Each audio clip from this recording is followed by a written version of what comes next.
Welcome to another episode of A Cuppa with a Conversationalist. My name is Con and I am the Conversationalist, and yes, I have my latte in tow. I'm blessed that I get an opportunity to speak with a lot of amazing people, and today is absolutely no exception.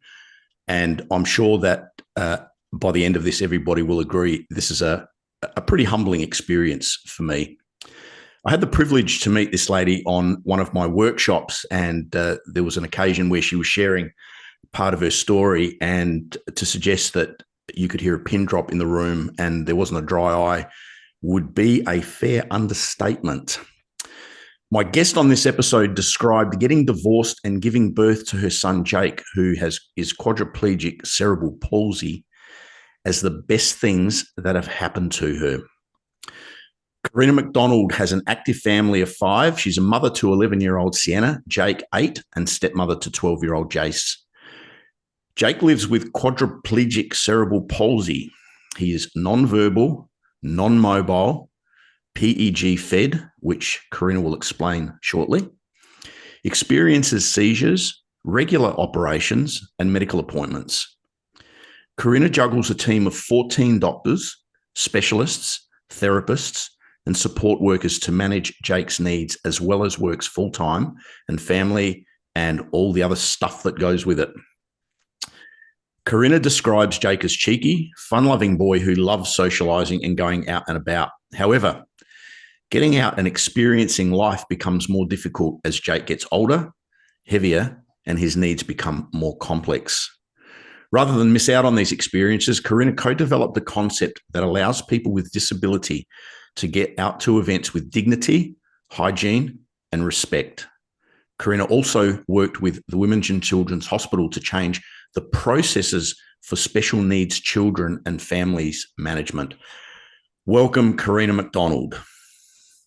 Thank you, Con. Thank you for having me. I've got my cuppa too. It's a good on you. Karina, it's an absolute pleasure. And as I said, listening to you at the workshop was just one of the most emotive presentations that I've heard in all my years of running my workshop. And there was legitimately not a dry eye in the house. And you could have heard a pin drop. It was just so emotional. Hey, look, first of all, I want to congratulate you on your new job. Thank you. Which is really, really exciting. Tell us a little bit about that. Sure. So media and commercial manager at Football SA. So football being the soccer version, if for those Australians. So I am super excited, sponsorships, partnerships, the media, events. What I love about it is community. So Adelaide is a big community, and also just the active life. We're big sports goers in our family, so it's fun to advocate for that. The World Game. I'm still a massive AFL fan, but I must admit my partner's and her family are very heavily involved in the World Game, as they continually to tell me. So I know how big it is. So congratulations on that. That's awesome, and hopefully we can connect you with a few potential sponsors to try and get it out there. So if anybody in the audience is listening and you want to be a part of sponsoring Football SA, we can get you in touch with Karina. Look, obviously juggling full-time work and juggling the family, like just your regular everyday family is full on in itself. And obviously it's far more challenging with yourself, with Jake's needs. Tell us, well, actually, no, I want to talk about that a little bit later on. I just want to go back a little bit. As I said in the intro, you described when you and I first spoke, you described getting divorced and giving birth to Jake, who at the time I'm assuming you knew had cerebral palsy? No. No. Okay. So this is after Jake's born, as the best things that have happened to you. Yes. And I didn't think it at the time, and I probably would have absolutely wholeheartedly disagreed, because, to say that doesn't discount just how difficult that time was. But when you get through it and you realize on the other side just how different your life is, and actually how much better it is, and what I could have been, it's that sliding doors sort of situation. And we'll obviously chat about Jake, but he just humbles you, and he manages to bring out the best in people. So yes, the divorce, we had a 22-year marriage and relationship in total. And that was devastating for it to end. And then obviously single parenting life with Jake and his needs was also extremely difficult. Every direction took a hit. So my career also ended. I was in corporate telecommunications in an executive role there. And so that career ended, and everything kind of ended in 1 year, pretty much. And yeah, all took a hit. And I am trying to, I forgot to check with you, but I call Jake my shit filter, I guess. And this is where the concept of, and why the divorce and Jake being born, because with Jake's complexities, what happened was it forced all of the crap that wasn't working for me, wasn't true to me in my life, to leave my job, our relationship, which hadn't been functional for a bit, and the people around me, and then the good people come in, the great career opportunities have unfolded, and a lot of that is because of Jake. What I just learnt now, I ignorantly was of the view that you knew of Jake's challenges when you were pregnant, but that's not the case. No. So this has happened after.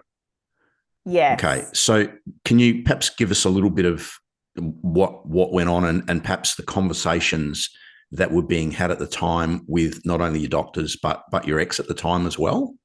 Yes. So Jake, completely normal pregnancy, completely normal labor. I had no pain relief. It was very quick. And he was, checked off by the doctors with the APGAR score of 9, and we were sent home in a couple of days. It wasn't until 4 months of age. So he's a very sociable young boy, and he's very great with eye contact, and he's very engaged in the world. So as a 4-month-old baby, up to 3 months, he was quite normal, or presenting, developing normally. And then at 4 months of age, I still remember the moment, one of my best friends had a daughter born 3 days after Jake. And she sent me a photo of her daughter, her baby, 4 months old, curled up in a little ball. And I realized that Jake was always kind of planking. He was always really stiff and straight out. His arms were always down, rarely had them in his mouth, and he never brought his legs up. And I guess I remember her sending me that photo, and my stomach actually dropped, because I just had a feeling that something wasn't right with Jake, and I didn't know what, but I just knew that he didn't move in the same way her baby did. So I went to the doctor, GP. He said he looks fine to me, but mother's instinct, let's go and to a pediatrician. So went to a pediatrician. She did some reflex tests on him. And from that conversation, she said to me she's very worried about Jake, and she wants to start some tests. So I still remember driving home just feeling like I knew that something big was coming, and I didn't know what it looked like. So the tests we did blood tests, we did, all the normal kind of tests. Then we did a cranial ultrasound, and we did a X-ray, skull X-ray. And it wasn't until 8 months of age where they then put him through an MRI. So he had to go under general anesthesia. and he went through an MRI, and I got the phone call, so I wasn't even told in person, but the doctor said to me, just called me and said, yeah, so your son has what they call polymicrogyria. So poly meaning many, micro meaning small, gyria meaning folds. So many small folds all around his brain. And what that translates to is severe brain damage.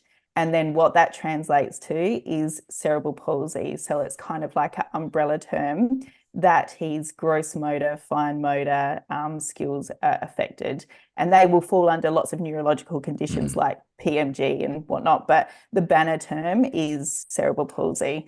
And then, blow after blow kept happening, I guess, because then, they said he was quadriplegic cerebral palsy. So as I continued to look into it and research, and they're saying, quad meaning all four limbs.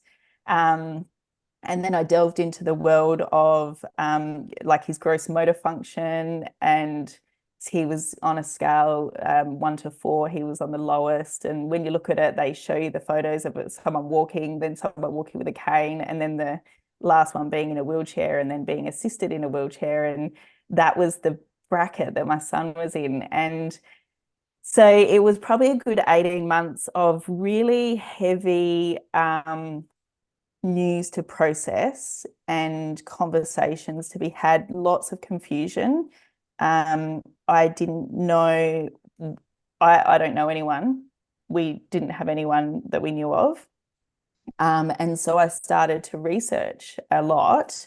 And I guess like I was even looking up YouTube videos to see what kids moved like and what, just to kind of, so my previous idea of what my future would be with my son, being that he would be an active, fun-loving kid. We lived on 22 acres in Mount Crawford Forest, and I imagined us riding around on motorbikes and him just being a little tear-about. So that reality then completely shattered, and I had to rebuild this new reality, but I didn't know what it looked like. I didn't know how he was going to walk. I didn't know if he was going to talk. No one could tell me, and my ex-husband. And it was just a day by day trying to work it out. Wow.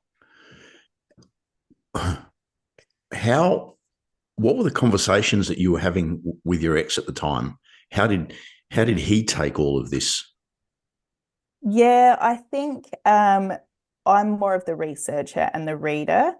And probably when I look back in hindsight, I don't know if this is a male-female thing. I don't want to be generic, or if it's just, what I also look back on as well is that I got a lot of support from friends. People were sending flowers and all of that. And I really do feel for men in this parenting sector where I don't feel they get enough support. And probably a lot of what he went through was more internal. And so his kind of option was to work a lot and not kind of, be as involved, whereas I was taking on it all. I was working part-time at the time, had my daughter, and then also I was started taking him to lots of therapy appointments. We actually, at the time, were not on NDIS. And I put up a Facebook page with my ex-sister-in-law, and we fundraised a huge amount of money to then have him go into therapies until we were on the NDIS. So Jake, yeah, that's how a Facebook page was created, where it was just updating those people who had donated to pay for his therapies while we sorted out getting on the NDIS. So we were going to 6 appointments a week, and they were all in the $200 mark. So yeah, Wow. it was a really, really hectic time when I think back. Goodness gracious me. Moving on, as we said, you're obviously in another relationship now. Yes. You've got a stepdaughter, stepson. Jace. My apologies, stepson. Okay. And I know as a parent, my kids, I want to strangle them sometimes. There's a different, whether some people want to admit it or not, we view other people's children a little bit differently. That doesn't mean that we don't care for them, but we look at them differently. Our kids are our kids. Yes. Add into the mix the challenges with Jake. What was the dynamic with your new partner? Are you married, by the way, or just... We are getting married in February next year. Oh, congratulations. Fantastic. Thank you. Lovely to hear. Very Lovely to hear. Excited. Yeah, I bet you Yeah. are. So here's a guy, and I'm sure I'll get abuse left, right, and centre here. This gentleman needs or deserves a fair pat on the back. Is that a fair call? Absolutely. Look, he is, and this is where I talk about the shit filter, the ones that can't handle and manage Jake fall away, and the ones who rise up come in. And look, he really did.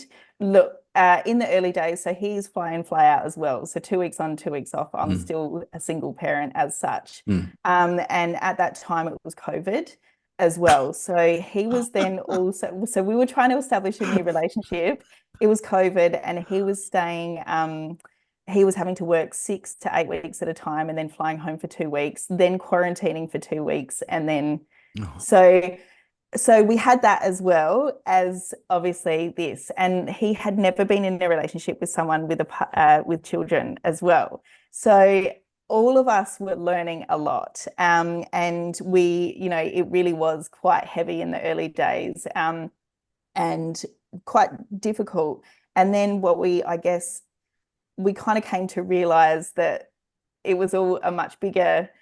I guess our family, when I look at it now, like, we have so much love, and my partner Jim is just, he says that I've helped him grow and Jake has helped him grow, and that's what Jake does. He actually helps you feel gratitude, feel humble.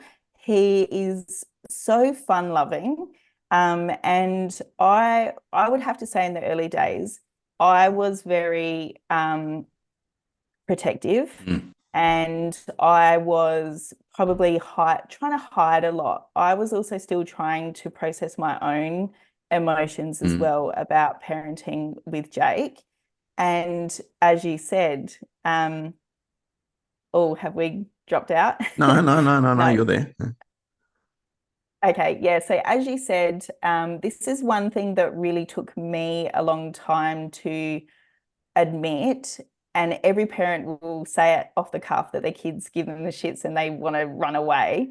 But I really did want to run away a lot, because of the intense responsibility I had. So in my mind, I felt, if I want to run away a lot, why would anyone else? And I can't choose to be in this situation with Jake. Why would someone who can choose to be in this situation choose it?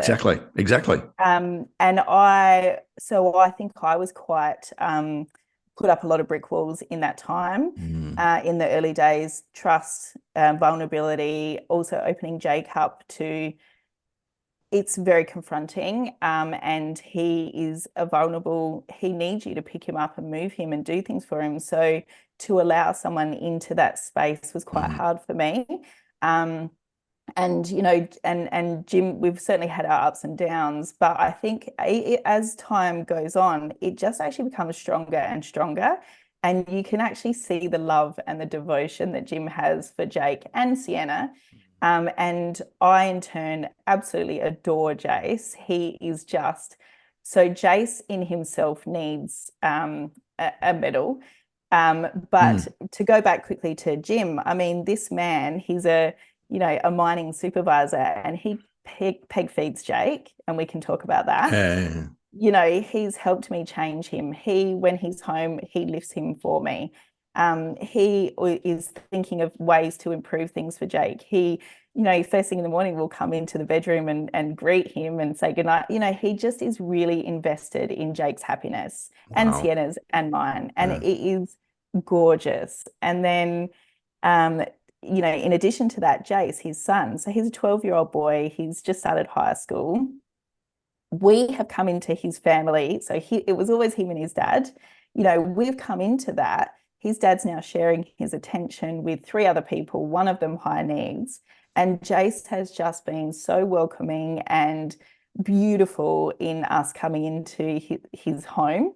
And he has, like, so for a 12-year-old boy to have the empathy and caring that he has is actually next level. You know, he'll do things completely unprompted where he will go and get a blanket and put it on Jake if he thinks he looks cold. Or he'll go outside and start playing basketball, and then he'll put the basketball down, come inside, grab Jake and wheel him outside with him. He's always playing with him, joking with him, and he's seen some pretty intense things as well through Jake's surgery. And he has, you know, obviously struggled and had his moments as well, because we're all human, but he's just beautiful. And I think, yeah, they both deserve a medal. Absolutely. Definitely. I'm curious, when, at what point in your developing relationship, what did you tell Jim about Jake, or in particular Jake's obviously situation? At what point? Yeah, it's so interesting you say that, because I really would love special needs mums who are in the dating world to hear this, because it was really tough for me in the dating world and I really wanted to hide a lot. I actually met Jim through a mutual friend, and we connected on Facebook. So he knew straight away that, you know, Jake had needs. So he didn't go into it blind. And look, you know, when I dated previously, there were times when I just didn't say anything at all. But I think it was also gut feeling that perhaps they probably weren't the right person to let into my world. Yeah. So, and that proved to be correct with most of them. So with Jim, he did come into my world quite early on. And I think it was probably about 6 months after we dated. So I held off on a lot of it. And then, you know, he met the kids, and yeah, and then it went from there. And I think when we go back to saying that, like, I've realized I saw a lot of, and it's hard for me to say this, that I saw a lot of Jake's deficits in the eyes of somebody else and saw them as a burden. And what Jim says to me constantly now is that we've actually enriched his life. So rather than taking away anything from his life, he actually feels that we've added to it. Wow, what a special man. He is. Very special. We mentioned in the intro, so Jake is quadriplegic and cerebral palsy. He's non-verbal, non-mobile, and peg-fed. Yeah. Tell us, what is peg-fed? Yeah, so it's I always forget the name, like the full abbreviation of it. So, but it's basically his oral motor skills are not effective enough for him to be able to intake food correctly or in the normal way. So what happened was that he was eating and not swallowing the food. A lot of it was going to waste, I guess. He was tasting it, but not taking in the nutrients. So he then became quite unwell. I actually thought it was gastro, but what actually was happening was that he was going into ketosis, and his body was kind of attacking itself because he had no fat. And so the ketones actually became toxic to him, and he became very sick. And so when we were in hospital and we finally worked that out, we realized he just wasn't getting enough nutrients. So we had to bypass his oral intake entirely and go straight into his tummy. So he went into a surgery where they put a tube, I guess or a balloon is the way to describe it, into his tummy. And then what I do is I take blended food in a big syringe, and then I inject it into his tummy directly. So the blended food is going straight into his tummy and bypassing mouth, digestive, everything like that. So he's then taking the nutrients in his tummy and then, distributing them that way. So does Jake have anything orally now, or is everything through that tube? He didn't for a while after his surgery. He has just it goes to show how well he is coming along recovery-wise, even though it did take over a year. But he is now eating so much food. He loves finger food. So you can cut up bread fingers and little sandwiches and hot chips, and he even had steak the other day. Biscuits, those sorts of sausages, he roast vegetables, anything that's kind of a finger shape. So back to when you think of like a 6-month to 12-month-old and you're doing that sort of feeding. And again, I don't believe he's getting a whole lot intake nutritionally. It's more the fine motor aspect, the social aspect, and the tasting enjoyment. Yeah. The taste. Which he's loving. He's loving. Yeah, so it's really lovely to see. We spoke about your new job, which is really exciting. Just for the benefit of the listeners and viewers that think their lives are hectic, what does a day look like for Karina family and Jake in particular? Yeah, for sure. So for Jake's needs, so he is 100% dependent on us for, well, probably 98% dependent for everything. So getting up in the morning means that I need to get up a lot earlier. I'm effectively getting 2 people ready for the day. And so that means going in there in the morning, turning off the machine. So he's fed overnight through his tummy. In the machine, so peg feeding overnight as well as during the day. So turn off the machine, give him medications. There's about 7 medications, which I have to draw them all up the night before. And so give him his medications, let him settle for a bit. He watches TV in bed. And then I'll go off and do something for myself, come back and then get him dressed, change him and brush his teeth, wash his face, brush his hair, then lift him into his chair. And then he'll, just chill watching TV while I get ready, continuing to get ready. Then I get him to school. So his school is fantastic. So they're Trinity Garden School at Payneham and just beautiful people. At school, he does hydrotherapy every week. He also does hydrotherapy outside of school. So 2 times a week, he's in the swimming pool, which is really good for him. And then he also does therapies inside the school curriculum as well, a therapy called conductive education. And then he'll obviously be a part of the school curriculum. He's in a special unit with kids of a similar, gross motor and cognitive level as Jake. And so he'll learn the school curriculum at his level. And then he also will have therapists go there. So where I used to take him to all these therapy appointments, school has now become the place where, so he'll have a physiotherapist attend. He has his equipment occupational therapist. He has 2 OTs, an equipment occupational therapist, and then just a hand skills occupational therapist, and then a speech therapist, and then an oral eating therapist. So they then go to his school. That's usually once a week, some are once a fortnight. And look, mind you, these sessions are all up to $300-400 each now. So that's a lot of funding that goes through per week. And then obviously outside of that, so if he is at school, all of that will happen. And then I pick him up from school and we get home. I have to give him another peg feed, change him. So Jake can be changed because he loves food so much. I love that. But he also gets quite... Obviously. Yep. So I have to... He probably would have a change of clothes once to twice a day. And then obviously being changed, he's toilet trained. But at the moment, we're in the process of getting the bathroom modified so that he can do that at home.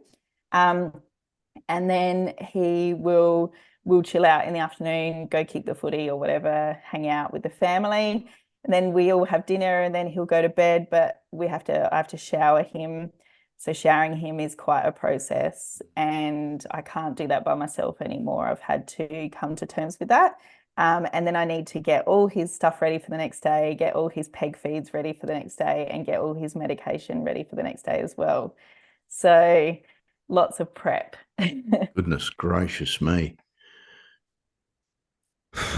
So that's a day for Jake. And then outside of that, I have so to add to that, I do have a support worker who now helps me 3 days a week with that.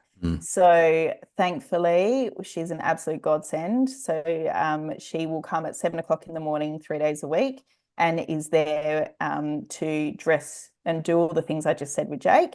And then she'll be there in the afternoon with him to do those things that I said and get ready. So I have her for 5 hours a day, 3 days a week, 2 in the morning, 3 in the afternoon, where she'll help and take that load off. And we actually have a rotating roster, I guess, of support workers. So there's 3, 4 in total, who sometimes will have Jake on the weekend or those sorts of things. So yeah, as we talked about, there's about 14 in his team, because then outside of that, I will then need to take him to the hospital for clinic appointments and checkups. And that will be with neurologist, gastroenterologist, metabolic team, pediatric rehab team, his general medication, general med doctor, ENT, and orthopedic pediatrician. You mentioned, I'm flabbergasted. I'm living under a rock, absolute clueless. I'm curious.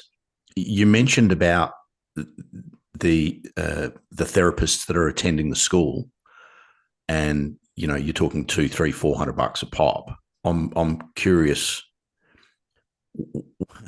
That's a lot of money. Is this NDIS funding? Yes. Yeah. Okay. So, and that's a big fight. And that's where I really feel for those families that perhaps haven't had that fight or don't have the energy in them to fight, because it is a lot of energy to get that funding. So in the early days, I didn't have a lot of funding for Jake, and they said, well, because he's little, I can do that stuff for him anyway. But I mean, what mum is going to those extents with all those appointments? So what I did do in the early days to kind of hack the funding was I actually hired a lot of 3rd and 4th year uni students, so occupational therapists and physiotherapists, and paying them. They got incredible experience. They got hands-on job opportunities. They were paid still at their age. I was paying them more, so about $30 an hour than they were getting at McDonald's or whatever. And but I was able to have them come every day and still pay the same amount for one session with an occupational therapist. So wow, in the very, early very days, clever.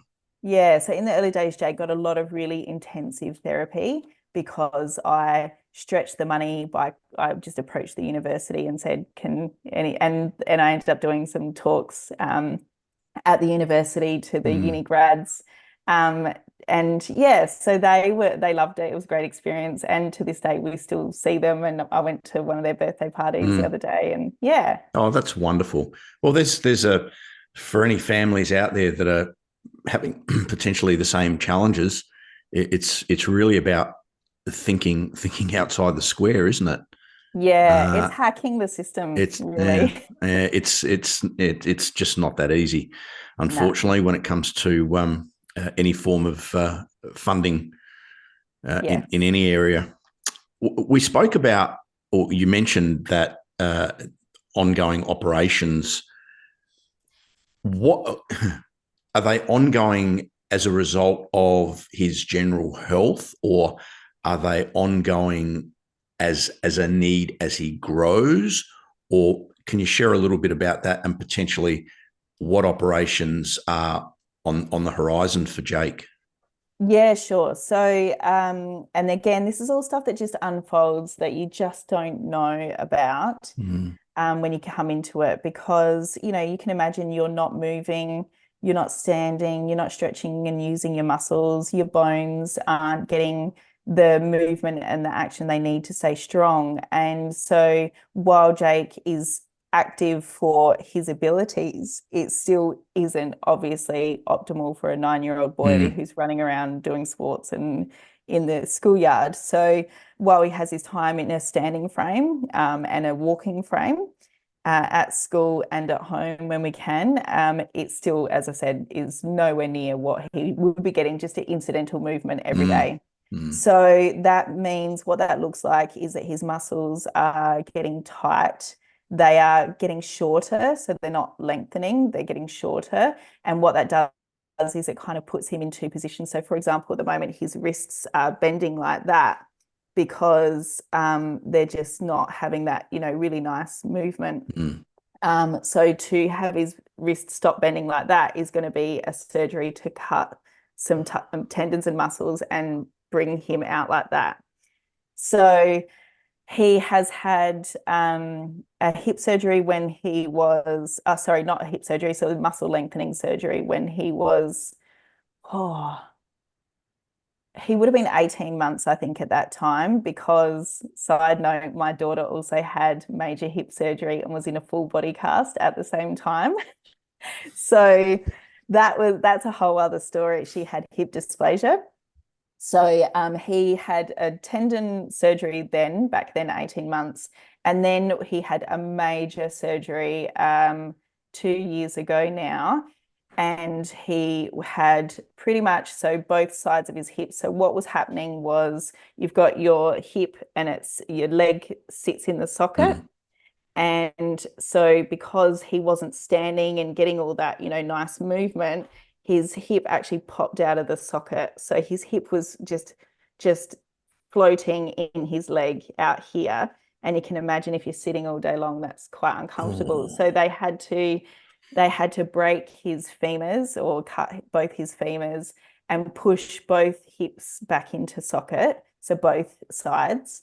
They also had to do some lengthening work behind his knees, his ankles, and basically his whole lower half had some really extensive surgeries on it.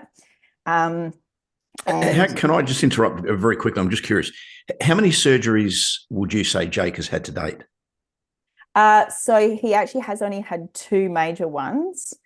And that was that big major one, and then the one when he was 18 months. As he gets older and his body, the bones grow, but the muscles contract. So he's going to become, in different positions that he's then going to have to be taken out of through surgeries.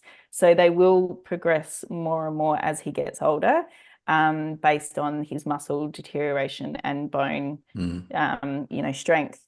So what that means, so that hip surgery that unfortunately was supposed to be, a couple of days in hospital and then 12 weeks of rehab, ended up being almost 3 months in and out of hospital, and then over 12 months of recovery for a lot that went horribly wrong.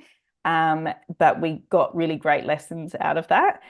But that surgery will now have to be done again in the next year. Oh, the poor boy. Yeah. That is the hardest part, I think, that he has to go through it all again. Yeah.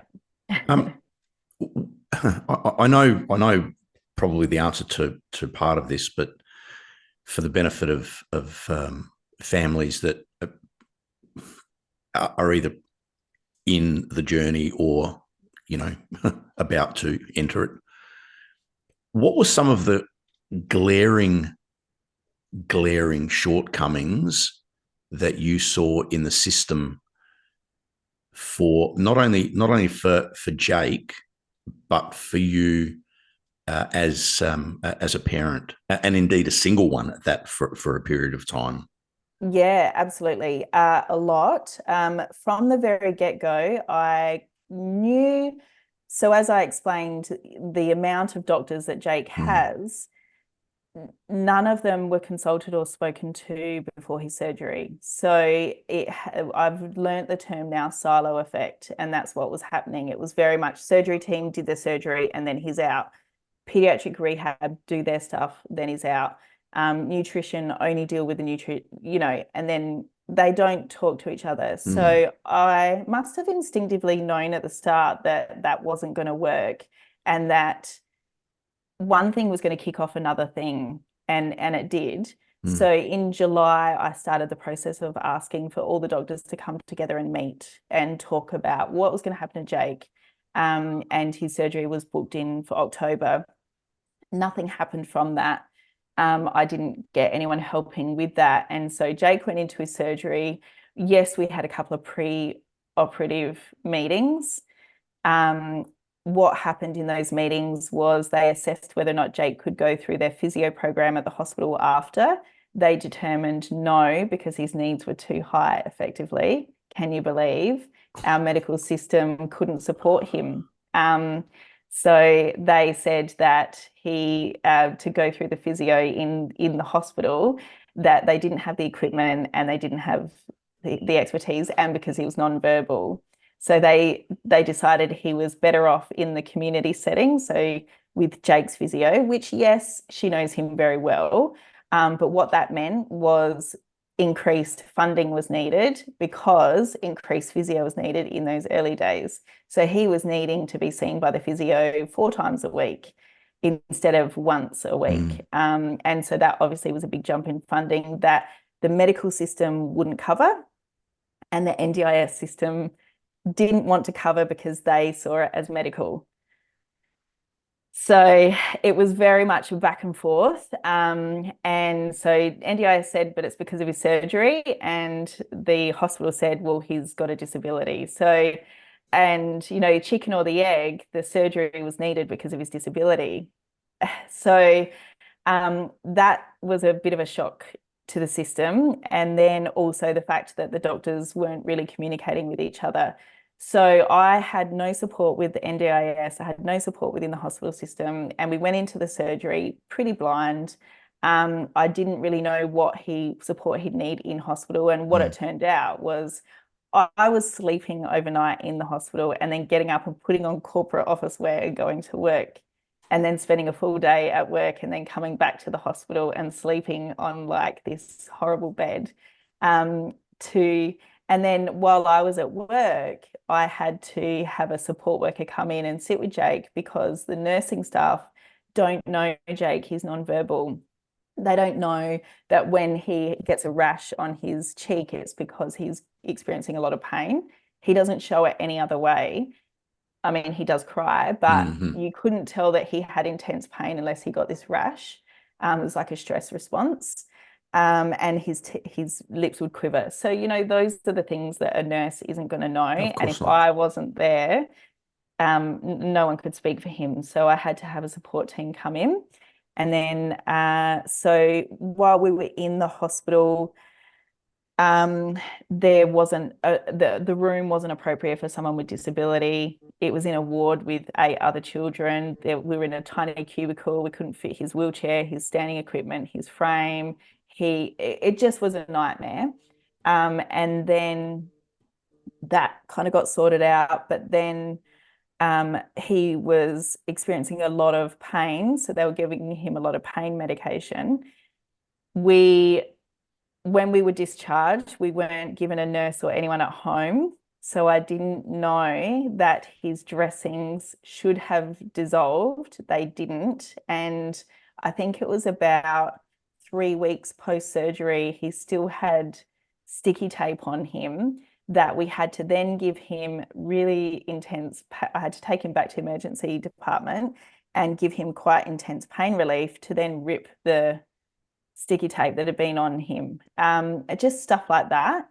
And then, as I said, I didn't have anyone supporting me nursing-wise at home.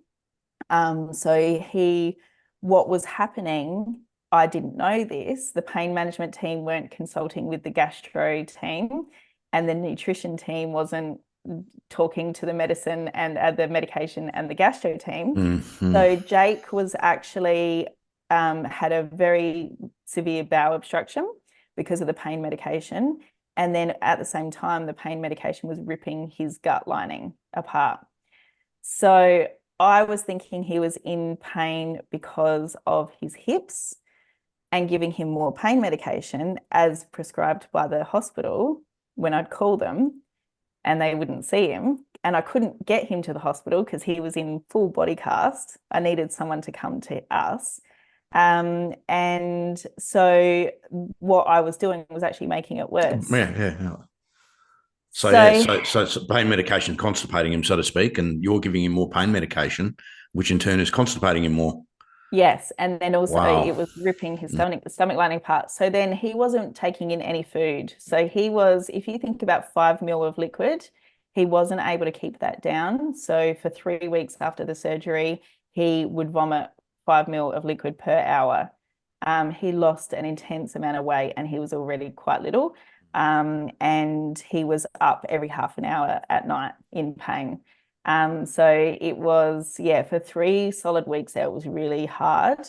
And during the day, he just would not settle. And if you know Jake, he's just like super chill and happy-go-lucky and just happy people are around, but nothing was making him happy. We would be in the car for 10 minutes and he would be upset. It just, yeah, you couldn't do anything. Wow. I'm I'm in awe. I really am. Listening, I had no idea. Yeah, And it's fair to say that the average listener would be quite clueless as well. To be really honest, yeah, not only what's involved from a family perspective, but more so what poor Jake has to deal with in terms of pretty much every aspect of his life. yeah, That yeah. Um, yeah. Karina, to help families that maybe in your situation or similar, we spoke about, or you mentioned about some of the concepts that you've co-developed and the work that you've done with the Women's and Children's Hospital. Can you share some of that for our listeners, please? Sure, sure. So all of that, obviously, I wasn't accepting for Jake. Of Um, course. yeah, and I just was so upset that he was experiencing this, that I engaged with the Minister for Health and the opposition minister, disability advocacy lawyers. I went to disability advocacy organisations. I initiated meetings with the executive directors of the Women's and Children's Hospital, as well as all of the doctors. We had a couple of Zoom meetings where there was 14 people in the room, and it was me telling them everything that was wrong. And lots of emails and very long letters and lots and lots of time spent communicating what what was happening. Mm. And, even he was up to 14 medications at a time. Like it was just, there was so much going on that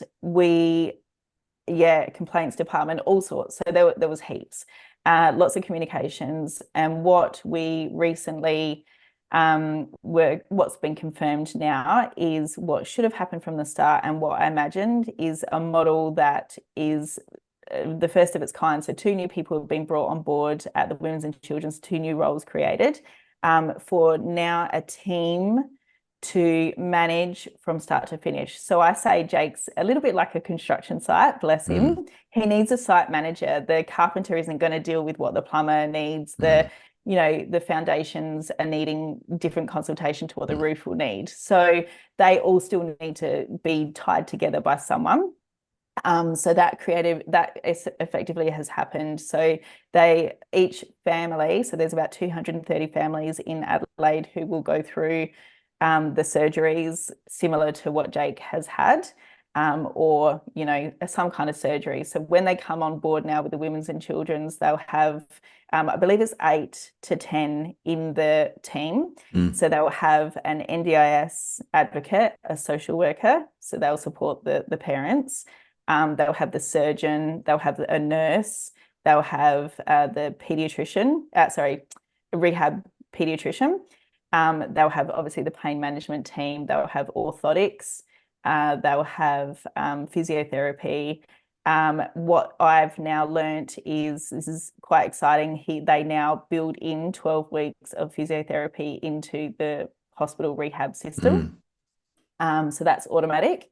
And then also outside at home, I believe it's 4 hours of care with a nurse for up to 3 months. I could be wrong with that. So that is a lot of support from start to finish from many different areas that 230 families in SA a year will go through, which I'm so happy about, because now we're going to have to go through it again next year. Goodness gracious me. Okay. But yeah, so each family will be appointed effectively a site manager and their team, and that's the way it should be. Okay. Congratulations on what you've achieved, and just laying the path for other families that are obviously going to face similar challenges to what you've not only faced but still do have to face in the upcoming times. Karina, for families out there or anybody listening that wants more information about, I guess, the whole thing, the challenges, where they can get help, where they can get support, what they can't get, is there a site, or is there any resources that you can recommend or provide for us?